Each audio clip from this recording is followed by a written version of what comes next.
Hi dears, അസ്സലാമു അലൈക്കും. Welcome back. നമ്മുടെ പഴയ കാലത്തുള്ള തേൻ മിഠായി മുതൽ ജോക്കർ മിഠായി, അതുപോലെ തന്നെ പുതിയ കുട്ടികളുടെ കണ്ണുമിഠായി വരെ നമുക്ക് വീട്ടിൽ തയ്യാറാക്കി എടുക്കാൻ പറ്റും. സിമ്പിളായിട്ട് റെഡിയാക്കി എടുക്കുന്ന മെത്തേഡാണ് ഇന്ന് വീഡിയോസിൽ കാണിക്കുന്നത്. വീഡിയോ സ്കിപ്പ് ചെയ്യാതെ കാണാൻ, ഇഷ്ടമായി ലൈക്ക് ചെയ്യാനും ഷെയർ ചെയ്യാനും മറക്കരുത് കേട്ടോ. അതുപോലെ തന്നെ ചാനൽ ആദ്യമായിട്ട് കാണുന്ന കൂട്ടുകാരാണെങ്കിൽ പ്ലീസ് ഒന്ന് സബ്സ്ക്രൈബ് ചെയ്ത് സപ്പോർട്ട് കൂടി ചെയ്യുക. അപ്പോൾ ആദ്യം തന്നെ നമ്മൾ തയ്യാറാക്കി എടുക്കുന്നത് തേൻ നിലാവ് തേൻ മിഠായി ആണ് കേട്ടോ. നമ്മുടെ നെക്സ്റ്റ് ഫീൽ ആയിട്ടുള്ള ഈ ഒരു തേൻ മിഠായി നല്ല പെർഫെക്റ്റ് ആയിട്ട് നമുക്ക് ഈസി ആയിട്ട് റെഡിയാക്കി എടുക്കാൻ പറ്റും കേട്ടോ. അപ്പോൾ ഇതെങ്ങനെയാണ് തയ്യാറാക്കി എടുക്കുന്നതെന്ന് നോക്കാം. അപ്പോൾ ഇന്നത്തെ ഈ ഒരു പെർഫെക്റ്റ് ആയിട്ടുള്ള തേൻ മിഠായി റെഡിയാക്കാൻ വേണ്ടിയിട്ട് ആദ്യം തന്നെ ഒരു ബൗളിലേക്ക് ഞാൻ 1 കപ്പ് അളവിൽ ഇളം ചൂടുള്ള വെള്ളമാണ് ചേർക്കുന്നത്. അപ്പോൾ ഈ വെള്ളത്തിന് ഓവറായിട്ട് ചൂട് പാടില്ല കേട്ടോ. നമ്മുടെ കൈ മുക്കി വെക്കാൻ പറ്റുന്ന ആ ഒരു ചൂടേ പാടുള്ളൂ. ഇനി ഇതിലേക്ക് 2 ടീസ്പൂൺ പഞ്ചസാരയാണ് ചേർത്തത്. ഇതിലേക്ക് 1 ടീസ്പൂൺ ആക്റ്റീവ് ഡ്രൈ ഈസ്റ്റ് ചേർത്ത് കൊടുക്കുക. ഈസ്റ്റും കൂടി ചേർത്തതിന് ശേഷം നമുക്ക് നന്നായിട്ടൊന്ന് മിക്സ് ആക്കിയിട്ട് ഒരു 10 മിനിറ്റ് ഇതൊന്ന് ആക്റ്റീവ് ആവാൻ വേണ്ടിയിട്ട് നമുക്കൊരു സൈഡിലേക്ക് മാറ്റി വെക്കണം. അപ്പോൾ അടച്ച് വെച്ചിട്ട് വേണം കേട്ടോ മാറ്റി വെക്കാൻ. നമ്മൾ ഈസ്റ്റൊക്കെ എടുക്കുമ്പോൾ പുതിയ ഈസ്റ്റ്, അതായത് ക്വാളിറ്റി ഉള്ള ഈസ്റ്റൊക്കെ എടുക്കാൻ ശ്രദ്ധിക്കുക. ഈസ്റ്റ് നന്നാവാഞ്ഞാൽ ഇത് ആക്റ്റീവായി വരില്ല കേട്ടോ. അപ്പോൾ അതാ ഒരു 10 മിനിറ്റിന് ശേഷം നമുക്ക് ഈ ഒരു ഈസ്റ്റ് തുറന്ന് നോക്കാം. അപ്പോൾ അതിവിടെ നന്നായിട്ട് തന്നെ ആക്റ്റീവായി വന്നിട്ടുണ്ട് കേട്ടോ. അതേപോലെ നന്നായിട്ട് പൊങ്ങി കിട്ടണം. അപ്പോൾ ഇത് നന്നായിട്ട് ഇങ്ങനെ പത വന്നിട്ടില്ലേ മുകളിൽ, ഇതാണ് നല്ല ഈസ്റ്റ് ആയാൽ മാത്രമേ ഈ ഒരു രീതിയിൽ ആയി കിട്ടുള്ളൂ കേട്ടോ. ഇത് നന്നായിട്ടൊന്ന് മിക്സ് ആക്കി കൊടുക്കുക. ഇനി നമ്മൾ ഇതിലേക്ക് മൈദയാണ് ചേർത്ത് കൊടുക്കുന്നത്. അപ്പോൾ മൈദൻ്റെ അളവ് എന്ന് പറയുന്നത് ആദ്യം ഞാൻ 1/2 കപ്പ് വീതം കുറേശ്ശെ ചേർത്ത് കൊടുക്കുകയാണ്. അപ്പോൾ ടോട്ടലി ആദ്യം 1 കപ്പ് ചേർത്തിട്ട് നന്നായിട്ടൊന്ന് മിക്സ് ആക്കി നോക്കുന്നുണ്ട്. അതിനുശേഷം വീണ്ടും 1/2 കപ്പ് പൊടിയും ചേർക്കുന്നുണ്ട് കേട്ടോ. അപ്പോൾ 1 കപ്പ് വെള്ളത്തിലേക്ക് 1.5 കപ്പ് മൈദയാണ് ഞാൻ എടുത്തിട്ടുള്ളത്. അപ്പോൾ നിങ്ങൾ എടുക്കുമ്പം അത് നോക്കിയിട്ട് എടുത്താൽ മതി. നിങ്ങൾക്ക് ഈ ഒരു വെള്ളത്തിലേക്ക് കറക്റ്റായിട്ടുള്ള മൈദ എടുക്കാവുന്നതാണ്. അപ്പോൾ ഭയങ്കര ഹാർഡായിട്ടല്ല ഈ ഒരു മാവ് ഉണ്ടാവുക. നമ്മൾ കുബൂസിനൊക്കെ മാവ് കുഴച്ചെടുക്കൂലേ, ഭയങ്കര ലൂസായിട്ട് ഇങ്ങനെ സ്റ്റിക്കി പരുവത്തിൽ, ആ ഒരു രീതിയിലാണ് കേട്ടോ മാവ് വേണ്ടത്. നമ്മൾ ബണ്ണിനൊക്കെ റെഡിയാക്കി എടുക്കുന്ന മാവ് പോലെ. അപ്പോൾ ഞാനിവിടെ കൈ വെച്ചിട്ട് നന്നായിട്ട് തന്നെ കുഴച്ചെടുക്കുന്നുണ്ട്. ഒരു 4-5 മിനിറ്റ് നന്നായിട്ട് കുഴച്ചെടുക്കണം കേട്ടോ, എങ്കിലേ നല്ല സോഫ്റ്റ് ആയിട്ട് കിട്ടുള്ളൂ. കുട്ടികൾക്കും മുതിർന്നവർക്കൊക്കെ ഒരുപോലെ ഇഷ്ടമുള്ള ഒരു ഐറ്റമാണല്ലേ തേൻ മിഠായി. ഞാൻ ഒരുപാട് രീതിയിൽ തേൻ മിഠായി റെഡിയാക്കി നോക്കിയിട്ടുണ്ട്.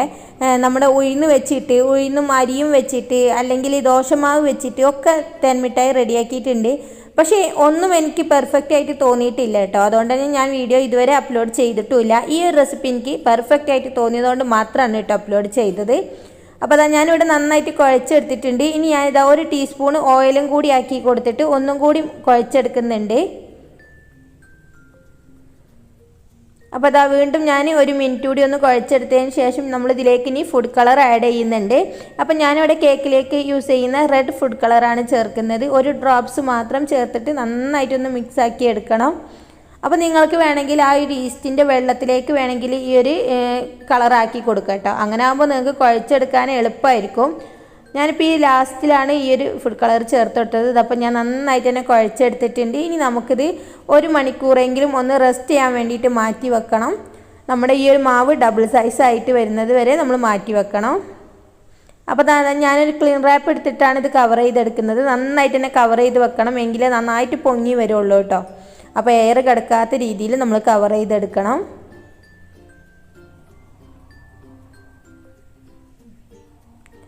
ഇപ്പോൾ ഏകദേശം 1 മണിക്കൂർ കഴിഞ്ഞിട്ടുണ്ട് കേട്ടോ. നമ്മുടെ മാവ് നന്നായിട്ട് തന്നെ പൊങ്ങി വന്നിട്ടുണ്ട്.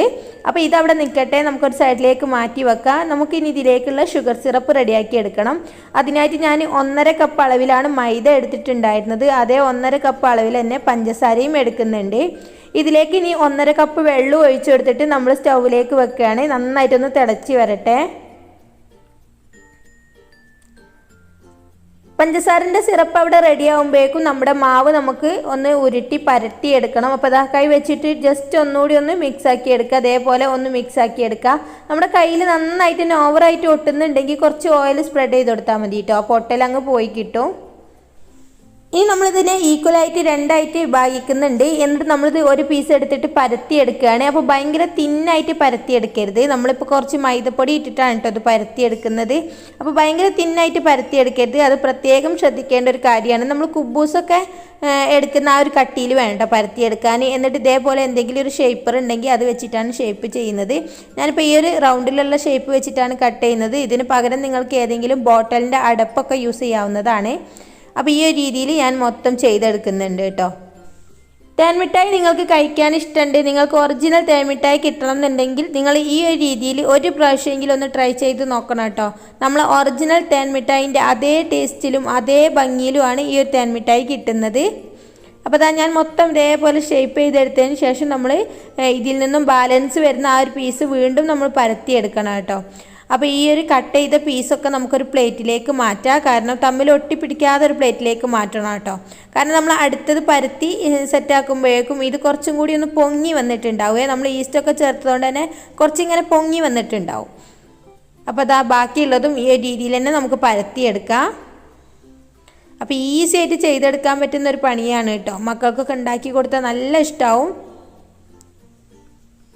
അപ്പോൾ നിങ്ങൾക്ക് ഇത്രയും അളവിൽ വേണ്ടാന്നുണ്ടെങ്കിൽ നിങ്ങൾക്ക് ഇതിൻ്റെ നേർപകുതി ഇൻഗ്രീഡിയൻസ് എടുത്താൽ മതി കേട്ടോ.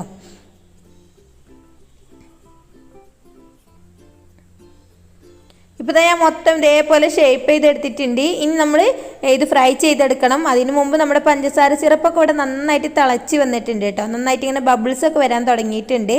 അപ്പോൾ ഞാനൊരു പാനിൽ ഓയിൽ ചൂടാക്കാൻ വെച്ചിട്ടുണ്ട്. ഇനി നമ്മൾ പഞ്ചസാര സിറപ്പിലേക്ക് ഒരു നുള്ളി റെഡ് ഫുഡ് കളർ തന്നെയാണ് ചേർക്കുന്നത്. ഷുഗർ സിറപ്പ് നമുക്ക് ഒറ്റനൂൽ പരുവൊന്നും ആയി കിട്ടണ്ട കേട്ടോ. നന്നായിട്ടൊന്ന് മെൽറ്റായിട്ട് കിട്ടിയാൽ മതി, നന്നായിട്ടൊന്ന് പതഞ്ഞ് കിട്ടിയാൽ മാത്രം മതി. നമുക്ക് ഫ്ലെയിം ഓഫ് ചെയ്ത് വെക്കാവുന്നതാണ്. അപ്പോൾ ഞാൻ ഷുഗർ സിറപ്പ് ഫ്ലെയിമൊക്കെ ഓഫ് ചെയ്ത് മാറ്റി വെക്കുന്നുണ്ട് കേട്ടോ. ഇനി നമ്മൾ നേരത്തെ വെച്ച ഓയിൽ നന്നായിട്ട് ചൂടായതിന് ശേഷം നമ്മൾ റെഡിയാക്കി വെച്ച ഈ ഒരു തേൻമിഠായിൻ്റെ മാവില്ലേ അത് ഇങ്ങനെ ഇട്ട് കൊടുക്കുകയാണ് വേണ്ടത്. തമ്മിൽ ഒട്ടി പിടിക്കാതെ ഇട്ട് കൊടുക്കുക കേട്ടോ.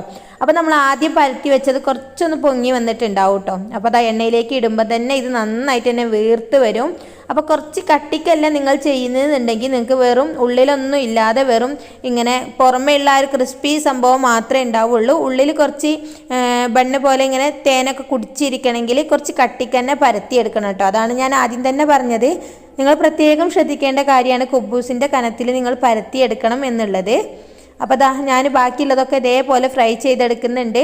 നമ്മൾ ഫസ്റ്റിലെ ബാച്ച് ഫ്രൈ ചെയ്തില്ലേ, ആ ഒരു ഫ്രൈ ചെയ്തത് നമുക്ക് ചൂടോടെ തന്നെ നമ്മുടെ ഷുഗർ സിറപ്പിലേക്ക് ഇട്ട് കൊടുക്കണം കേട്ടോ. അപ്പോൾ നമ്മൾ ഫസ്റ്റിലെ ബാച്ച് ഷുഗർ സിറപ്പിലേക്ക് ഇട്ട് കൊടുത്തിട്ട് ഇതേപോലെ കോരി വെച്ചിട്ടൊന്ന് തിരിച്ചും മറിച്ചൊക്കെ ഒന്ന് ഇട്ട് കൊടുക്കുക കേട്ടോ. എങ്കിലേ ഷുഗർ സിറപ്പ് എല്ലാ ഭാഗത്തേക്കും നല്ലോണം ഉള്ളിലേക്ക് പിടിക്കുള്ളൂ. അപ്പോൾ രണ്ടാമത്തെ ബാച്ച് നമ്മൾ എണ്ണയിൽ നിന്നും കോരി മാറ്റുന്ന സമയത്ത് നമുക്ക് ഈ ഒരു ഷുഗർ സിറപ്പിൽ നിന്നും ആദ്യത്തെ ബാച്ച് എടുത്ത് മാറ്റാം. എന്നിട്ട് നേരെ രണ്ടാമത്തെ ബാച്ച് ഈ ഒരു ഷുഗർ സിറപ്പിലേക്ക് ഇട്ട് കൊടുക്കുക. അങ്ങനെയാണ് നമ്മളിത് റെഡിയാക്കി എടുക്കുന്നത് കേട്ടോ. ഒരു ബാച്ച് റെഡിയാകുന്നത് വരെയാണ് ഇത് ഷുഗർ സിറപ്പിലേക്ക് കടക്കേണ്ടത്. അപ്പോൾ നന്നായിട്ട് തന്നെ ഉള്ളിലേക്കൊക്കെ കുടിക്കും കേട്ടോ. നമ്മൾ ഈ ഒരു തേൻമിഠായി എണ്ണയിൽ ഫ്രൈ ചെയ്തതിന് ശേഷം ഷുഗർ സിറപ്പിലേക്ക് ഇട്ട് കൊടുക്കുമ്പോൾ നമ്മുടെ ഷുഗർ സിറപ്പിന് ചെറിയ ചൂട് വേണം കേട്ടോ. അപ്പോൾ ഇനി ചൂട് പോയിട്ടുണ്ട് എന്നുണ്ടെങ്കിൽ ചെറുതായിട്ടൊന്ന് ചൂടാക്കി എടുത്തതിന് ശേഷം ഇട്ട് കൊടുത്താൽ മതി. അല്ലെങ്കിൽ നമ്മുടെ തേൻമിഠായിൻ്റെ ഉള്ളിലേക്കുള്ള നന്നായിട്ട് തന്നെ നമ്മുടെ ഷുഗർ സിറപ്പ് കുടിക്കില്ല കേട്ടോ. അപ്പോൾ നമ്മൾ കഴിക്കുമ്പോൾ ഇങ്ങനെ തേൻ ഒലിക്കുന്ന പോലെ കിട്ടണമെങ്കിൽ നമ്മൾ കുറച്ച് സമയം അതിലിട്ട് വെക്കണം. അതുപോലെ തന്നെ നമ്മുടെ ഷുഗർ സിറപ്പിന് ചെറിയൊരു ചൂടും വേണം കേട്ടോ.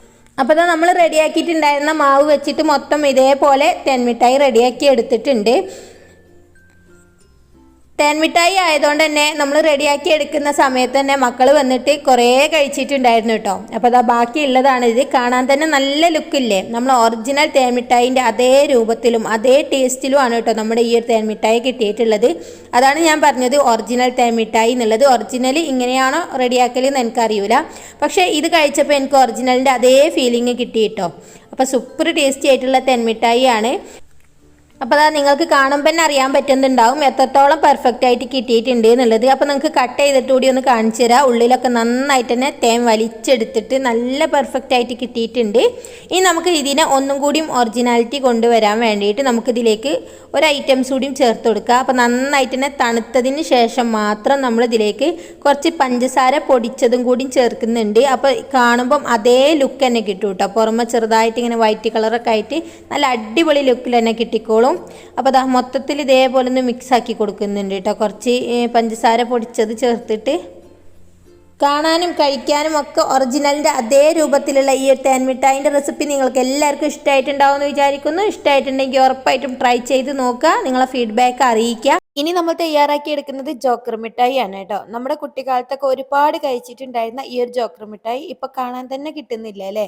എന്നാൽ ഇത് വീട്ടിൽ ഒരു പ്രാവശ്യമെങ്കിലും തയ്യാറാക്കി കൊടുത്തു നോക്കൂ, കുട്ടികൾക്കൊക്കെ ഒത്തിരി ഇഷ്ടമാവും കേട്ടോ. നമുക്ക് ഈസി ആയിട്ട് റെഡിയാക്കി എടുക്കാനും പറ്റും. നമ്മളെ വീട്ടിലുള്ള കുറഞ്ഞ ചേരുവകൾ മാത്രം മതി ഈ ഒരു ജോക്കർ മിഠായി തയ്യാറാക്കി എടുക്കാൻ. ഇതിനായിട്ട് ഞാനിവിടെ എടുത്തിട്ടുള്ളത് 5 അച്ച് ശർക്കരയാണ് കേട്ടോ. ഈ ഒരു അളവിലാണ് ഞാനിവിടെ പറയുന്നത്. അത്യാവശ്യം അളവിൽ തന്നെ നമുക്ക് തയ്യാറാക്കി എടുക്കാൻ പറ്റും. അപ്പോൾ 1/4 കപ്പ് വെള്ളം ഒഴിച്ചിട്ട് ഇതൊന്ന് മെൽറ്റ് ആവാൻ വേണ്ടിയിട്ട് മാറ്റി വെക്കാം. ഈ ഒരു 5 അച്ച് ശർക്കരയിലോട്ട് ഞാൻ എടുത്തത് വലിയൊരു തേങ്ങ ചിരകിയതാണ് കേട്ടോ. ഏകദേശം 1.5 കപ്പ് തേങ്ങ ചിരകിയതാണ് നമ്മൾ എടുത്തിട്ടുള്ളത്. ഇത് നമുക്ക് എല്ലാതും ഒരേ വലുപ്പത്തിലായി കിട്ടാൻ വേണ്ടിയിട്ട് മിക്സിൻ്റെ ചെറിയ ജാറിൽ ഇട്ടിട്ട് ഒന്ന് ക്രഷ് ചെയ്തെടുക്കുക കേട്ടോ. ഓവറായിട്ട് അരച്ചെടുക്കണ്ട, ജസ്റ്റ് ഒന്ന് പൊടിച്ചെടുത്താൽ മാത്രം മതി. അപ്പോൾ ഈ ഒരു രീതിയിൽ കേട്ടോ. അപ്പോൾ ആ ഒരു 1.5 കപ്പ് തേങ്ങയും ഈ ഒരു രീതിയിൽ പൊടിച്ച് മാറ്റി വെക്കാം. ഇപ്പോൾ നമ്മുടെ ശർക്കരയൊക്കെ ഇവിടെ മെൽറ്റായി വന്നിട്ടുണ്ട്. അപ്പോൾ വെള്ളത്തിൻ്റെ അളവ് പ്രത്യേകം ശ്രദ്ധിക്കുക കേട്ടോ. വളരെ കുറച്ച് മാത്രം വെള്ളം ഒഴിച്ച് കൊടുത്താൽ മതി, അല്ലെങ്കിൽ നമ്മൾ ഒരുപാട് സമയത്ത് വറ്റിച്ചെടുക്കേണ്ടി വരും കേട്ടോ. അപ്പോൾ നമ്മളിവിടെ 1/4 കപ്പ് വെള്ളത്തിലായിരുന്നു ഇത് മെൽറ്റാക്കി എടുത്തിട്ടുണ്ടായിരുന്നത്. ഇനി നേരെ നമുക്ക് മറ്റൊരു അടി കട്ടിയുള്ള പാത്രമോ അല്ലെങ്കിൽ ഇതേപോലെ നോൺ സ്റ്റിക്കിൻ്റെ പാത്രം എടുത്തിട്ട് അതിലോട്ട് അരിച്ച് ഒഴിച്ചു കൊടുക്കുക കേട്ടോ. എന്നിട്ട് നമുക്ക് 2 മിനിറ്റ് ഒന്ന് നന്നായിട്ട് തിളപ്പിച്ചെടുക്കുക. അപ്പോൾ കുറച്ചൊന്ന് കുറുകി കിട്ടും. ആ ഒരു സമയത്ത് നമ്മൾ പൊടിച്ച് വെച്ചിട്ടുള്ള ഒരു തേങ്ങയില്ലേ, അത് മൊത്തത്തിൽ അതിലോട്ട് ഇട്ട് കൊടുക്കുക. ഇതിലോട്ട് 1 ടീസ്പൂണോളം ഏലക്കാപ്പൊടി ചേർത്ത് കൊടുക്കണം കേട്ടോ. ആ ഒരു ക്ലിപ്പ് ഇതിൽ നിന്നും മിസ്സായി പോയിട്ടുണ്ട്. അപ്പോൾ അതുകൊണ്ടാണ് പറയുന്നത്. ഈ ഒരു സമയത്ത് നിങ്ങൾക്ക് ഇതിലോട്ട് 1 ടീസ്പൂൺ ഏലക്കാപ്പൊടിയും ചേർത്ത് കൊടുക്കുക. എന്നിട്ട് നന്നായിട്ട് തന്നെ ഹൈ ഫ്ലെയിമിൽ വെച്ചിട്ട് തന്നെ തിളപ്പിച്ചെടുത്താൽ മതി. ഇതിൽ നിന്നും നന്നായിട്ട് വെള്ളം വറ്റി വരാനുണ്ട്. ഒരു 2-3 മിനിറ്റ് ഹൈ ഫ്ലെയിമിൽ വെച്ച് വറ്റിച്ചെടുത്തതിന് ശേഷം മീഡിയം ഫ്ലെയിമിലിട്ടിട്ട് നന്നാക്കി വറ്റിച്ചെടുക്കണം. നമ്മുടെ തേങ്ങ ഒക്കെ അല്ലേ നന്നായിട്ട് കുക്കായിട്ട് ആ ഒരു കറക്റ്റ് ടേസ്റ്റിലോട്ട് വരണം. ഇപ്പോൾ ഒരു 3-4 മിനിറ്റ് കഴിഞ്ഞപ്പോൾ ഞാനിതിലോട്ട് 2 ടേബിൾ സ്പൂൺ അളവിൽ അരിപ്പൊടിയാണ് കേട്ടോ ചേർത്ത് കൊടുക്കുന്നത്. അപ്പോൾ അരിപ്പൊടി ചേർക്കുന്നത് എന്തിനാന്ന് വെച്ചാൽ നമ്മുടെ ഈ ഒരു മിഠായി ഇല്ലേ, അത് നല്ല അടിപൊളിയായിട്ട് കട്ടിക്ക് നിൽക്കാൻ വേണ്ടിയിട്ടാണ്. തേങ്ങ മാത്രമായാലും അത് പൊട്ടി പോകും കേട്ടോ. ഇതാകുമ്പോൾ നല്ല ചുയ്യായിട്ട് ഇങ്ങനെ എന്താ പറയുക, നല്ല അടിപൊളിയായിട്ട് കിട്ടും കേട്ടോ. നമ്മൾ പണ്ടത്തെ ജോക്കർ മിഠായിൻ്റെ അതേ ടേസ്റ്റിൽ കിട്ടും. ഇനി നമ്മൾ നന്നായിട്ടൊന്ന് മിക്സ് ചെയ്ത് കൊടുക്കണം. കട്ടകളൊന്നും ഇല്ലാതെ മിക്സ് ചെയ്യാൻ വേണ്ടിയിട്ട് ശ്രദ്ധിക്കുക. ഇനി വീണ്ടും നമ്മൾ നന്നായിട്ടൊന്ന് കുറുക്കി എടുക്കണം കേട്ടോ. ഇടയ്ക്കിടെ നന്നായിട്ടൊന്ന് ഇളക്കി കൊടുക്കാൻ മറക്കരുത്. നമ്മൾ നോൺ സ്റ്റിക്കിൻ്റെ പാത്രം എടുത്തതുകൊണ്ട് തന്നെ അടിക്ക് പിടിക്കാൻ ചാൻസ് കുറവാണ് കേട്ടോ. അപ്പോൾ ഈ ഒരു രീതിയിൽ നമ്മൾ കുറുക്കി എടുക്കുകയാണ് വേണ്ടത്. വെള്ളമൊക്കെ വറ്റി തുടങ്ങുന്ന സമയത്ത് ഇത് മേലിലോട്ടൊക്കെ തെറിക്കാനുള്ള ചാൻസ് ഉണ്ട് കേട്ടോ. അപ്പോൾ ഒന്ന് ശ്രദ്ധിക്കുക. ഇതിലോട്ട് 1 ടീസ്പൂൺ അളവിൽ നെയ്യ് ചേർത്ത് കൊടുക്കുന്നുണ്ട്. ആ ഒരു ഗ്ലൈസിങ്ങും നല്ലൊരു ഫ്ലേവറും കിട്ടാൻ വേണ്ടിയിട്ടാണ്. അതുകൂടി ചേർത്തിട്ട് വീണ്ടും നന്നായിട്ടൊന്ന് മിക്സ് ചെയ്ത് കൊടുക്കുക. അത്യാവശ്യം നന്നായിട്ട് തന്നെ കുറുകി വരുന്ന സമയത്ത് നമ്മളിത് സെറ്റ് ചെയ്യാൻ വേണ്ടിയിട്ടുള്ള പാത്രം റെഡിയാക്കി വെക്കണം കേട്ടോ. ഞാനൊരു കേക്ക് ടീന് ഇതേപോലെ കുറച്ച് ബട്ടറൊക്കെ പുരട്ടിയിട്ട് ഒരു ബട്ടർ പേപ്പർ വെച്ചിട്ട് ഇതേപോലെ സെറ്റാക്കി വെച്ചിട്ടുണ്ട്. അപ്പോൾ ഒരു സ്റ്റീലിൻ്റെ പാത്രത്തിൽ കുറച്ച് ഓയിൽ സ്പ്രെഡ് ചെയ്താലും മതി കേട്ടോ. അപ്പോൾ അതാ നന്നായിട്ട് തന്നെ കുറുകി വരണം. നമ്മുടെ ഈ ഒരു പാനിൽ നിന്നും വിട്ട് വരുന്ന ഒരു പരുവല്ലേ, ഈ ഒരു രീതിയിലായി കിട്ടണം കേട്ടോ. നന്നായിട്ട് തന്നെ കുറുകി കിട്ടണം. അപ്പോൾ അതാ ഈ ഒരു രീതിയിലാവുമ്പോഴാണ് നമുക്ക് എടുക്കാനുള്ള പാകമാവുക കേട്ടോ. ഇത് കളറൊന്ന് ചേഞ്ച് ആവാൻ വേണ്ടിയിട്ട് വെയിറ്റ് ചെയ്യരുത്. കാരണം അങ്ങനെ കളർ ചേഞ്ച് ആയി കഴിഞ്ഞാൽ ഇതിൻ്റെ ടേസ്റ്റ് മൊത്തത്തിൽ മാറിപ്പോകും കേട്ടോ. ഇപ്പോൾ നന്നായിട്ട് തന്നെ വെള്ളമൊക്കെ വറ്റി നല്ല ഡ്രൈ ആയി വന്നിട്ടുണ്ട്. അപ്പോൾ നിങ്ങൾക്ക് കാണുമ്പോൾ മനസ്സിലാകുന്നുണ്ടാവും. ഈ ഒരു പരുവാകുമ്പോൾ നമുക്ക് ഈ ഒരു പാനിൽ നിന്നും നേരെ നമ്മൾ എടുത്ത് വെച്ചിട്ടുള്ള ട്രേയിലോട്ട് മാറ്റാം കേട്ടോ. ഇപ്പോൾ ഇത് സെറ്റായി വന്നിട്ടുണ്ട് കേട്ടോ. ഇത്രയും മതി. ഇനി നമുക്കിത് നേരെ ട്രേയിലോട്ട് മാറ്റാം. അപ്പോൾ ചൂടോടെ തന്നെ ഇത് ചെയ്യണം കേട്ടോ, പെട്ടെന്ന് തന്നെ കട്ടിയായി പോവും. അപ്പോൾ അതാ ഒരു ട്രേയിൽ മാറ്റിയിട്ട് നമുക്ക് നല്ല നൈസായിട്ട് തന്നെ ഒന്ന് പരത്തി കൊടുക്കുക. അപ്പോൾ പരത്തി കൊടുക്കുമ്പോൾ അതേപോലെ 1 ടീസ്പൂൺ എടുത്തിട്ട് അതിൻ്റെ ബാക്കിൽ കുറച്ച് നെയ്യ് സ്പ്രെഡ് ചെയ്തിട്ട് ഒന്ന് പ്രസ് ചെയ്തിട്ട് ഇതേപോലെ ലെവൽ ചെയ്ത് കൊടുത്താൽ മതി. എന്നിട്ട് ഈ ഒരു ചൂടിൽ തന്നെ നമ്മളിത് കട്ട് ചെയ്ത് കൊടുക്കണം കേട്ടോ. ചൂടാറിക്കഴിഞ്ഞാൽ നമുക്ക് കട്ട് ചെയ്തെടുക്കാൻ ഭയങ്കര ബുദ്ധിമുട്ടായിരിക്കും. അപ്പോൾ ചൂടോടെ തന്നെ ജസ്റ്റ് ഇങ്ങനെ ഒരു കട്ടിങ് ഇട്ട് കൊടുത്താൽ നമുക്ക് ചൂടാറി കഴിഞ്ഞാൽ പെട്ടെന്ന് തന്നെ പൊട്ടിച്ചെടുക്കാൻ പറ്റും കേട്ടോ. അപ്പോൾ ഇഷ്ടമുള്ള വലിപ്പത്തിൽ ഇതേപോലെ ഒന്ന് കട്ട് ചെയ്തെടുക്കുക. എന്നിട്ട് 1-2 മണിക്കൂർ വെക്കുമ്പോഴേക്കും നന്നായിട്ട് തന്നെ സെറ്റായിട്ട് കിട്ടിയിട്ടുണ്ടാവും. ഇപ്പോൾ ഇതാ നമ്മൾ 2 മണിക്കൂറിന് ശേഷം ആ ഒരു ട്രേയിൽ നിന്നും എടുത്ത് മാറ്റിയിട്ടുണ്ട് കേട്ടോ. നമ്മൾ ബട്ടർ പേപ്പർ വെച്ചതുകൊണ്ട് തന്നെ പെട്ടെന്ന് തന്നെ നമുക്ക് ഇളക്കിയെടുക്കാൻ പറ്റും. ഇനി നമുക്ക് ഇതേപോലെ ചെറിയ പീസായിട്ട് കട്ട് ചെയ്തെടുക്കാം. ജസ്റ്റ് കൈ വയ്ക്കുമ്പോൾ തന്നെ ഇതേപോലെ പൊട്ടി വരും കേട്ടോ. നമുക്ക് വീണ്ടും ചെറുതാക്കണമെങ്കിൽ ഒന്ന് കത്തി വെച്ചിട്ട് ഇങ്ങനെ പ്രസ് ചെയ്ത് കൊടുത്താൽ മതി. കഴിക്കാൻ ഭയങ്കര ടേസ്റ്റാണ് കേട്ടോ. ആ ഒരു പഴയ കാലത്തെ ജോക്കർ മിഠായിൻ്റെ അതേ ടേസ്റ്റാണ്. നിങ്ങൾക്ക് ട്രൈ ചെയ്ത് നോക്കാം. ഫസ്റ്റായിട്ട് ട്രൈ ചെയ്ത് നോക്കുക കേട്ടോ. നമ്മളെ വീട്ടിലുള്ള തേങ്ങയും ശർക്കരയും മാത്രം മതി അടിപൊളിയായിട്ട് നമ്മളെ കുട്ടികൾക്ക് റെഡിയാക്കി കൊടുക്കാൻ പറ്റും. നമ്മൾ കെമിക്കലൊന്നും ആഡ് ചെയ്യാതെയാണ് തയ്യാറാക്കിയിട്ടുള്ളത്. നമ്മൾ ഈ ഒരു രീതിയിൽ കുറുക്കിയെടുത്ത് റെഡിയാക്കുന്നത് കൊണ്ട് തന്നെ നമുക്ക് ഒരുപാട് ദിവസം ഇത് സ്റ്റോർ ചെയ്യാൻ പറ്റും കേട്ടോ. എയർ ടൈറ്റ് ആയിട്ടുള്ളൊരു ബോട്ടിലാക്കിയിട്ട് നമുക്ക് അടച്ച് വെച്ചാൽ ഒരുപാട് നാൾ സ്റ്റോർ ചെയ്യാൻ പറ്റും. ഈ ഒരു വീഡിയോ നിങ്ങൾക്ക് ഇഷ്ടമായിട്ടുണ്ടെങ്കിൽ നിങ്ങൾ ഉറപ്പായിട്ടും ലൈക്ക് ചെയ്യണേ. അതുപോലെ തന്നെ നിങ്ങളുടെ അഭിപ്രായം കമൻറ്റിലൂടെ അറിയിക്കാം. ഇനി നമ്മൾ തയ്യാറാക്കി എടുക്കുന്നത് മാഷ്മെല്ലോ അല്ലെങ്കിൽ കണ്ണുമിഠായി ആണ് കേട്ടോ. നമ്മൾ ഈസിയായിട്ട് റെഡിയാക്കി എടുക്കാൻ പറ്റുന്ന മാഷ്മെല്ലോ തന്നെയാണ് നമ്മുടെ കണ്ണുമിഠായി. കുറഞ്ഞ സംഭവങ്ങളൊക്കെ അങ്ങോട്ടും ഇങ്ങോട്ടൊക്കെ ഒന്ന് ചേഞ്ച് ആക്കിയാൽ നമ്മുടെ കണ്ണുമിഠായും തയ്യാറാക്കി എടുക്കാൻ പറ്റും. മാഷ്മെല്ലോ റെഡിയാക്കാനായിട്ട് വെറും 2 ചേരുവകൾ മാത്രം മതി കേട്ടോ. വളരെ സിമ്പിളായിട്ട് റെഡിയാക്കി എടുക്കാനും പറ്റും. നല്ല പെർഫെക്റ്റ് ആയിട്ടും കിട്ടും കേട്ടോ. അപ്പോൾ ഇന്ന് നമ്മൾ എങ്ങനെയാണ് മാഷ്മെല്ലോ റെഡിയാക്കി എടുക്കുന്നതെന്ന് നോക്കാം. ഇതിനായിട്ട് നമുക്ക് വേണ്ടത് ജലാറ്റിനും പഞ്ചസാരയാണ് കേട്ടോ. അപ്പോൾ 1 കപ്പ് അളവിൽ പഞ്ചസാരയാണ് എടുത്തിട്ടുള്ളത്. 1 കപ്പ് പഞ്ചസാരയിലേക്ക് 2 ടേബിൾ സ്പൂൺ ജലാറ്റിൻ മാത്രമാണ് കേട്ടോ നമുക്ക് ആവശ്യമായിട്ടുള്ളത്. പിന്നെ ജലാറ്റിന് ഒരുപാട് പേര് പറയാറുണ്ട് യൂസ് ചെയ്യാൻ പാടില്ല എന്നൊക്കെ. അങ്ങനെയൊന്നുമില്ല. നമുക്ക് ജലാറ്റിന് നമ്മളെ ഫുഡിൽ കുറച്ച് ഉൾപ്പെടുത്തുന്നതിന് കുഴപ്പമൊന്നുമില്ല കേട്ടോ. അപകടകാരിയായിട്ടുള്ളതൊന്നുമല്ല ജലാറ്റിന്. നമ്മൾ ഹലാലായിട്ടുള്ളത് നോക്കിയിട്ട് വാങ്ങിച്ചാൽ മതി. അപ്പോൾ അതാ നമ്മൾ ആദ്യം തന്നെ പഞ്ചസാര പാനിലോട്ട് ഇട്ട് കൊടുക്കുക. ഇതിലോട്ട് 1/2 കപ്പ് അളവിൽ നോർമലായിട്ടുള്ള വെള്ളം കൂടി ഒഴിച്ചിട്ട് നമുക്ക് തിളക്കാനായിട്ട് സ്റ്റൗവിലോട്ട് മാറ്റാം. ആ ഒരു സമയത്ത് നമുക്ക് ജലാറ്റിനൊന്ന് മിക്സ് ചെയ്തെടുക്കണം. അപ്പോൾ അതാ ഈ ഒരു ജലാറ്റിലാണ് കേട്ടോ ഞാൻ എടുത്തത്. നിങ്ങൾക്ക് ഏത് ബ്രാൻഡിൻ്റെതും എടുക്കുക. എടുക്കുന്ന സമയത്ത് പുതിയ പാക്കറ്റ് എടുക്കാൻ ശ്രദ്ധിക്കുക കേട്ടോ. ഡേറ്റൊക്കെ ഉള്ള പാക്കറ്റ് എടുക്കാൻ ശ്രദ്ധിക്കുക. ഒരുപാട് പഴയത് എടുക്കാതിരിക്കുക. അങ്ങനെ ആകുമ്പോൾ ഒരു ബാഡ് സ്മെല്ല് വരാനുള്ള ചാൻസ് കൂടുതലാണ് കേട്ടോ. അപ്പോൾ ഞാൻ ചെറിയൊരു ബൗളിലോട്ട് 2 ടേബിൾ സ്പൂൺ അളവിൽ ജലാറ്റിന് ഇട്ട് കൊടുത്തിട്ടുണ്ട്. ഇതിലോട്ട് 6 ടേബിൾ സ്പൂൺ അളവിൽ തിളച്ച വെള്ളമാണ് കേട്ടോ ഒഴിച്ചെടുത്തിട്ടുള്ളത്. തിളച്ച വെള്ളം ഒഴിക്കുമ്പോൾ നമ്മുടെ ജലാറ്റിൻ പെട്ടെന്ന് തന്നെ മെൽറ്റായിട്ട് വന്നോളും. നമ്മൾ ഈ ഒരു മിക്സ് ചെയ്യുന്ന സമയത്ത് ചെറുതായിട്ടൊരു ബാഡ് സ്മെല്ലുള്ള പോലെ തോന്നും. നമ്മൾ പഴയതായിട്ടുള്ള ജലാറ്റിനാണ് എടുക്കുന്നതെന്നുണ്ടെങ്കിൽ ഭയങ്കരമായിട്ടുള്ള ബാഡ് സ്മെല്ല് ഉണ്ടാവും കേട്ടോ. ആ സ്മെല്ല് മാത്രമേ ഉണ്ടാവുള്ളൂ. ടേസ്റ്റ് ഒന്നും ഡിഫറെൻറ്റ് ഉണ്ടാവില്ല. അപ്പോൾ പുതിയ പാക്കറ്റ് എടുക്കാൻ വേണ്ടി ശ്രദ്ധിക്കുക കേട്ടോ. നമ്മുടെ പഞ്ചസാരയൊക്കെ അതാ നന്നായിട്ട് തന്നെ മെൽറ്റായി വന്നിട്ടുണ്ട്. നമുക്ക് പഞ്ചസാര ഇങ്ങനെ മെൽറ്റായി വന്നാൽ മാത്രം പോരാ, നന്നായിട്ട് തന്നെ തിക്കായി കിട്ടണം കേട്ടോ. ഒറ്റനൂൽ പരുവത്തിനെക്കാട്ടിലും കൂടുതൽ തിക്കായി വരണം. അപ്പോഴേക്കും നമുക്ക് കുറച്ച് സംഭവങ്ങളൊക്കെ ഒന്ന് റെഡിയാക്കിയിട്ട് വെക്കാം. ഒരു മിക്സിൻ്റെ ജാറിലോട്ട് 3 ടേബിൾ സ്പൂൺ അളവിൽ പഞ്ചസാരയും 2 ടേബിൾ സ്പൂൺ അളവിൽ കോൺഫ്ലവറും ഇട്ടിട്ട് നന്നായിട്ടൊന്ന് ഫൈനായിട്ട് പൊടിച്ചെടുക്കാം. ഇപ്പോൾ തന്നെ നമ്മുടെ ഐസിങ് ഷുഗർ ഇവിടെ റെഡി ആയിട്ടുണ്ട് കേട്ടോ. ഇതൊരു സൈഡിലോട്ട് മാറ്റി വെക്കുക. ഇനി നമുക്ക് നമ്മുടെ മാഷ്മെല്ലോ റെഡിയാക്കാനായിട്ടുള്ള ട്രേ റെഡിയാക്കി എടുക്കാം കേട്ടോ. ഞാനിവിടെ കേക്കിൻ്റെ ടിന്നാണ് എടുത്തിട്ടുള്ളത്. നിങ്ങൾക്ക് സ്റ്റീലിൻ്റെ പ്ലേറ്റോ അല്ലെങ്കിൽ ഗ്ലാസിൻ്റെ ബൗളോ അങ്ങനെ എന്ത് വേണമെങ്കിലും എടുക്കാം കേട്ടോ. ഞാനിപ്പോൾ ഈ ഒരു ട്രേയിലേക്ക് കുറച്ച് ഓയിൽ സ്പ്രെഡ് ചെയ്ത് കൊടുത്തിട്ട് നമ്മൾ നേരത്തെ റെഡിയാക്കി വെച്ചിട്ടുള്ള ഈ ഒരു പൗഡറില്ലേ ഇതിൽ നിന്ന് കുറച്ച് ഇട്ടിട്ട് എല്ലാ ഭാഗത്തേക്കും ഒന്ന് സ്പ്രെഡ് ചെയ്ത് കൊടുക്കാം. നന്നായിട്ടൊന്ന് കട്ടിക്ക് തന്നെ തട്ടി കൊടുക്കുക കേട്ടോ. നമ്മൾ ഓയിൽ സ്പ്രെഡ് ചെയ്തതുകൊണ്ട് തന്നെ നന്നായിട്ട് തന്നെ പിടിച്ചിരുന്നോളും. ഇങ്ങനെ ചെയ്താൽ നമ്മൾ മാഷ്മെല്ലോ പെട്ടെന്ന് തന്നെ ഡിമോൾഡ് ചെയ്യാൻ പറ്റും കേട്ടോ. ഇപ്പോൾ ഇതാ നമ്മുടെ പഞ്ചസാരൊക്കെ നല്ല തിക്കായിട്ട് തന്നെ വരുന്നുണ്ട്. നമ്മൾ ഈ ഒരു കറക്റ്റായിട്ടുള്ള പരുവം അറിയാൻ വേണ്ടിയിട്ട് നമ്മൾ ഇതാ ഒരു ബൗളിൽ കുറച്ച് വെള്ളം എടുക്കുക. ഇതിൽ നിന്നും ഒരു 1-2 ഡ്രോപ്സ് ഇതേപോലെ ആക്കി കൊടുക്കുക കേട്ടോ. ഇപ്പോൾ നമുക്ക് കൈ വെച്ചിട്ട് ഉരുട്ടിയെടുക്കാൻ പറ്റുന്നുണ്ടെങ്കിൽ മാത്രം നമ്മുടെ പഞ്ചസാര ഇവിടെ റെഡി ആയിട്ടുണ്ട്. ഇതിപ്പോൾ ഇതാ ഉരുട്ടിയെടുക്കാൻ പറ്റുന്നില്ല കേട്ടോ. നമ്മൾ എടുക്കുന്ന സമയത്ത് ഇതിങ്ങനെ വെള്ളത്തിൽ തന്നെ അലിഞ്ഞു പോകുന്നുണ്ട്. ഈ ഒരു പരുവല്ല നമുക്ക് വേണ്ടത്. ഇതിനേക്കാളും കുറച്ചും കൂടി തിക്കായിട്ട് വരണം കേട്ടോ. അപ്പോൾ നമ്മൾ മീഡിയം ടു ലോയിൽ വെച്ചിട്ട് ഒന്ന് തിക്കാക്കി എടുത്താൽ മതി. ഇപ്പോൾ അതാ നന്നായിട്ട് തന്നെ കുറുകി വന്നിട്ടുണ്ട്. ഈ ഒരു സമയത്ത് നമുക്ക് ഒന്നും കൂടിയും ചെക്ക് ചെയ്ത് നോക്കാം കേട്ടോ. ഇപ്പോൾ ഇതാ ഞാൻ ലോ ഫ്ലെയിമിലോട്ട് മാറ്റുന്നുണ്ട്. എന്നിട്ട് ഒന്നും കൂടിയും ചെക്ക് ചെയ്ത് നോക്കിയതിന് ശേഷം മാത്രമേ നമുക്ക് ഇതിലോട്ട് ജലാറ്റിൻ മിക്സ് ചെയ്യാൻ പറ്റുള്ളൂ. അപ്പോൾ അതാ ഞാൻ കുറച്ച് വെള്ളം എടുത്തിട്ടുണ്ട്. ഇതിലോട്ട് ഇതേപോലെ ആക്കി കൊടുത്തിട്ട് നമ്മൾ ഇതേപോലെ വെള്ളത്തിൽ നിന്നും ഉരുട്ടിയെടുക്കുന്ന സമയത്ത് കയ്യിൽ ഇതേപോലെ ഒരു മിഠായി രൂപത്തിൽ ഉരുട്ടിയെടുക്കാൻ പറ്റുന്നുണ്ട് കേട്ടോ. അപ്പോൾ ഇതാണ് നമ്മുടെ കറക്റ്റായിട്ടുള്ള പരുവെന്ന് പറയുന്നത്. ഇങ്ങനെ ആവാഞ്ഞാൽ നമ്മുടെ മാഷ്മെല്ലോ കറക്റ്റായിട്ട് കിട്ടൂല കേട്ടോ. അപ്പോൾ ഇതാ നന്നായിട്ട് തന്നെ ബോൾ പോലെ ഉരുട്ടിയെടുക്കാൻ പറ്റുന്നുണ്ട്. പഞ്ചസാര നല്ല സോഫ്റ്റാണ്, ഉരുട്ടിയെടുക്കാൻ പറ്റുന്നുണ്ട്. ഈ ഒരു പരുവാണ് കറക്റ്റായിട്ടുള്ള പരുവെന്ന് പറയുന്നത്. ഇനി നമുക്ക് ലോ ഫ്ലെയിമിലോട്ട് മാറ്റിയിട്ട് നമ്മൾ നേരത്തെ മിക്സ് ചെയ്ത് വെച്ച് ജലാറ്റിൻ്റെ മിക്സ് ഇല്ലേ, നമ്മൾ 2 ടേബിൾ സ്പൂൺ ജലാറ്റിനും 6 ടേബിൾ സ്പൂൺ വെള്ളം കൂടി മിക്സ് ചെയ്ത് വെച്ചത് ഈ ഒരു കൂട്ടത്തിലോട്ട് ഒഴിച്ചെടുത്തിട്ട് നന്നായിട്ടൊന്ന് മിക്സ് ചെയ്ത് കൊടുക്കുക. ലോ ഫ്ലെയിമിൽ വെച്ചിട്ട് ചെയ്താൽ മതി കേട്ടോ. നന്നായിട്ടൊന്ന് മിക്സ് ആയിട്ട് തിളച്ച് വരുന്ന സമയത്ത് നമുക്ക് മറ്റൊരു പാത്രത്തിലോട്ട് ഇത് മാറ്റാം.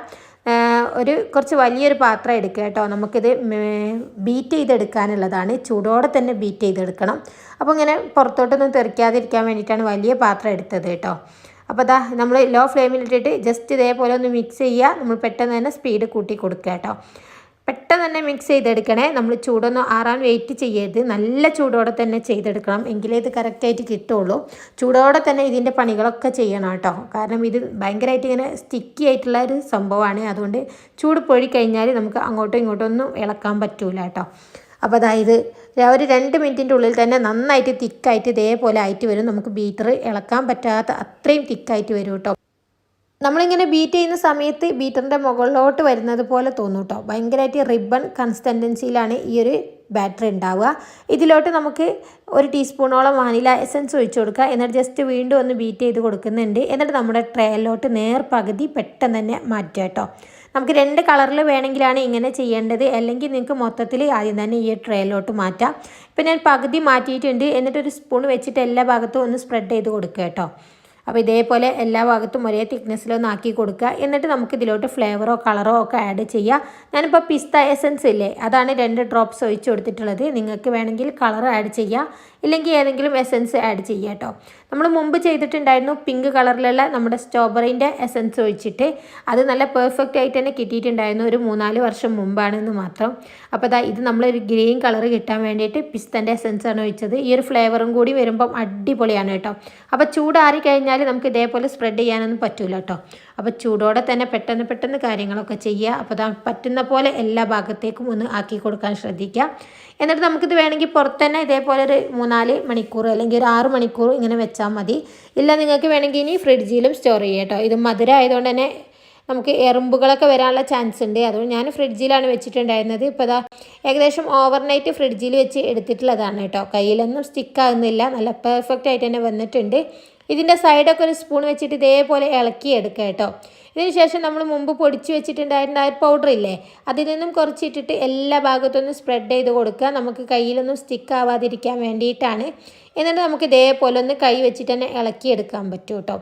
ഇളക്കിയെടുത്തിട്ട് നമ്മൾ എല്ലാ ഭാഗത്തും ഈ ഒരു പൗഡർ നന്നായിട്ടൊന്ന് മിക്സ് ആക്കി കൊടുക്കുക കേട്ടോ. ഇടയ്ക്കിടയ്ക്ക് ഈ ഒരു പൗഡർ ഇട്ട് കൊടുക്കുക, എങ്കിലേ നമുക്ക് നല്ല പെർഫെക്റ്റ് ആയിട്ട് കിട്ടുള്ളൂ. നമ്മൾ കണ്ണുമിഠായി തയ്യാറാക്കി എടുക്കുകയാണെങ്കിൽ ഈ ഒരു സമയം മുതൽ നമ്മളൊന്ന് മാറ്റി പിടിച്ചാൽ മതി കേട്ടോ. നമ്മളിത് എടുക്കുന്ന സമയത്ത് ഇതിൻ്റെ മുകളിലോട്ട് നമ്മൾ ആ ഒരു പൗഡർ യൂസ് ചെയ്യുന്നുണ്ട്. അപ്പോൾ അത് യൂസ് ചെയ്യാതെ നമ്മൾ ജസ്റ്റ് ഒരു ബട്ടർ പേപ്പറിലോട്ട് ഇതേപോലെ തട്ടി കൊടുക്കുക. ഈ ഒരു പൗഡർ യൂസ് ചെയ്യേണ്ട, കാരണം ഈ ഒരു പൗഡർ വരുമ്പോൾ അത് മാഷ്മെല്ലോൻ്റെ രീതിയിലോട്ട് മാറും. അത് പൗഡർ ഇല്ലാതെ തന്നെ നമ്മൾ കട്ട് ചെയ്തിട്ട് എടുക്കുകയാണെങ്കിൽ നമുക്ക് ആ ഒരു കണ്ണുമിഠായി ആക്കി എടുക്കാം കേട്ടോ. നമുക്ക് റൗണ്ട് ഷേപ്പിലുള്ള എന്തെങ്കിലും ഒരു കട്ടർ വെച്ചിട്ട് കട്ട് ചെയ്തെടുത്താൽ മതി. ഇല്ലെങ്കിൽ നിങ്ങൾ ഇത് നമ്മൾ സെറ്റ് ചെയ്യാൻ വെക്കുന്ന സമയത്ത് തന്നെ റൗണ്ടിലുള്ള മോൾഡിലൊക്കെ വെച്ചാലും മതി കേട്ടോ. അപ്പോൾ നമ്മൾ ഈ ഒരു പൗഡർ യൂസ് ചെയ്യാഞ്ഞാൽ അത് ഭയങ്കരമായിട്ട് സ്റ്റിക്കി രൂപത്തിലാണ് ഉണ്ടാവുക. നമ്മുടെ കണ്ണുമിഠായി ഭയങ്കര സ്റ്റിക്കി ആയിരിക്കും. അത് ഈ ഒരു പൗഡർ യൂസ് ചെയ്യാത്തതുകൊണ്ടാണ്. നമ്മൾ വീട്ടിൽ തയ്യാറാക്കി എടുക്കുമ്പോൾ ആർട്ടിഫിഷ്യൽ കളറൊന്നും യൂസ് ചെയ്യാതെ അത്യാവശ്യം ഹെൽത്തി ആയിട്ട് തന്നെ നമുക്ക് ചെയ്തെടുക്കാൻ പറ്റും. അതുപോലെ തന്നെ ഈ ഒരു കണ്ണുമിഠായിൽ ഒരുപാട് ആർട്ടിഫിഷ്യൽ ആയിട്ടുള്ള കളറുകളൊക്കെ യൂസ് ചെയ്യുന്നുണ്ട്. അതുകൊണ്ട് തന്നെ അത് മാക്സിമം അവോയ്ഡ് ചെയ്യുക കേട്ടോ. അപ്പോൾ പറ്റുമെങ്കിൽ ഇങ്ങനെയൊക്കെ തയ്യാറാക്കിയിട്ട് മക്കളെ സന്തോഷിപ്പിക്കുക. ഇത് കട്ട് ചെയ്ത് കഴിഞ്ഞ് കുറച്ച് കഴിഞ്ഞാൽ നമുക്കിത് സ്റ്റിക്കി പരുവൊന്നും ഉണ്ടാവില്ല കേട്ടോ. നല്ല അടിപൊളിയായിട്ട് തന്നെ കിട്ടും. നമ്മൾ ഈ കട്ട് ചെയ്യുന്ന സമയത്ത് മാത്രം ഒരു സ്റ്റിക്കി പോലെ തോന്നും. നമുക്കിത് ഇഷ്ടമുള്ള ഷേപ്പിൽ ഇത് ആക്കിയെടുക്കാൻ പറ്റും കേട്ടോ. ഞാനിപ്പോൾ സിമ്പിളായിട്ട് സ്ക്വയർ ഷേപ്പിൽ ഇതേപോലെ കട്ട് ചെയ്തെടുക്കുകയാണ്. അപ്പോൾ നിങ്ങൾ കട്ട് ചെയ്യുന്ന സമയത്ത് ഈ ഒരു കത്തിമലും അതുപോലെ കട്ട് ചെയ്തെടുക്കുന്ന ഈ ഓരോ ഭാഗത്തും ഇതേപോലെ പൗഡർ ഇട്ടെടുക്കാൻ ശ്രദ്ധിക്കണം കേട്ടോ. അല്ലെങ്കിൽ ഇങ്ങനെ ഭയങ്കരമായിട്ട് ഒട്ടുന്ന പോലെ തോന്നും. പക്ഷേ ഈ ഒരു പൗഡർ ആക്കി കഴിഞ്ഞ് ആ ഒരു പൗഡർ നമുക്ക് നന്നായിട്ട് തന്നെ തട്ടിക്കളയുക. പൗഡറിൻ്റെ ആവശ്യമൊന്നുമില്ല, നന്നായിട്ട് തന്നെ തട്ടിക്കളയുക കേട്ടോ. എന്നിട്ട് നമുക്ക് ഇഷ്ടമുള്ള ഷേപ്പിൽ കട്ട് ചെയ്തെടുത്താൽ മതി. 1 കപ്പ് പഞ്ചസാരയും 2 ടേബിൾ സ്പൂൺ അളവിൽ ജലാറ്റിനും ഉണ്ടെങ്കിൽ വളരെ എളുപ്പത്തിൽ ഇത്രയും അധികം മാഷ്മെല്ലോ റെഡിയാക്കി എടുക്കാൻ പറ്റും കേട്ടോ. നമ്മൾ ഒരു പീസിന് തന്നെ വലിയ വിലയാണ് ഷോപ്പിലൊക്കെ കൊടുക്കാറ്. നമുക്ക് വളരെ സിമ്പിളായിട്ട് വീട്ടിൽ തയ്യാറാക്കി എടുക്കാവുന്നതേ ഉള്ളൂ. കുട്ടികൾക്കാണെങ്കിൽ ഭയങ്കര ഇഷ്ടമുള്ളൊരു മിഠായിയും കൂടിയാണ്. അപ്പോൾ തീർച്ചയായിട്ടും നിങ്ങൾ വെക്കേഷനൊക്കെ കഴിയുന്നതിന് മുമ്പ് തന്നെ മക്കൾക്കൊക്കെ ഉണ്ടാക്കി കൊടുക്കുക. അവർക്ക് നല്ല ഇഷ്ടമാവും. അതുപോലെ തന്നെ നിങ്ങൾക്ക് ഇഷ്ടമുള്ള ഫ്ലേവറും കളറും ഒക്കെ ഇതിലോട്ട് ആഡ് ചെയ്യുക കേട്ടോ. ഫ്ലേവർ ആഡ് ചെയ്യുന്നതുകൊണ്ട് തന്നെ കഴിക്കുമ്പോൾ ഒരു പ്രത്യേക ടേസ്റ്റ് ഉണ്ട് കേട്ടോ. നമ്മൾ നോർമലായിട്ട് കടയിൽ നിന്ന് വാങ്ങി കഴിക്കുന്നേക്കാളും അടിപൊളിയാണ് നമ്മൾ തയ്യാറാക്കി എടുക്കുന്ന ഈ ഒരു മാഷ്മെല്ലോ കഴിക്കാനായിട്ട്. അപ്പോൾ ഈസി ആയിട്ട് റെഡിയാക്കി എടുക്കുക എന്നുള്ളത് എല്ലാവർക്കും മനസ്സിലായിട്ടുണ്ടാവും. അപ്പോൾ വീഡിയോ ഇഷ്ടമായിട്ടുണ്ടെങ്കിൽ ഉറപ്പായിട്ടൊന്ന് ലൈക്ക് ചെയ്ത് സപ്പോർട്ട് ചെയ്യണേ. അതുപോലെ തന്നെ ഈ ഒരു വീഡിയോസുകളൊക്കെ നിങ്ങൾക്ക് ഇഷ്ടമായിട്ടുണ്ടെങ്കിൽ നിങ്ങളൊന്ന് ട്രൈ ചെയ്ത് നോക്കുക, എന്നിട്ട് ഫീഡ്ബാക്കൊക്കെ അറിയിക്കുക കേട്ടോ. അതുപോലെ തന്നെ സബ്സ്ക്രൈബ് ചെയ്യാത്ത കൂട്ടുകാരാണെങ്കിൽ പ്ലീസ് ഒന്ന് സബ്സ്ക്രൈബ് ചെയ്ത് സപ്പോർട്ട് കൂടി ചെയ്യണേ.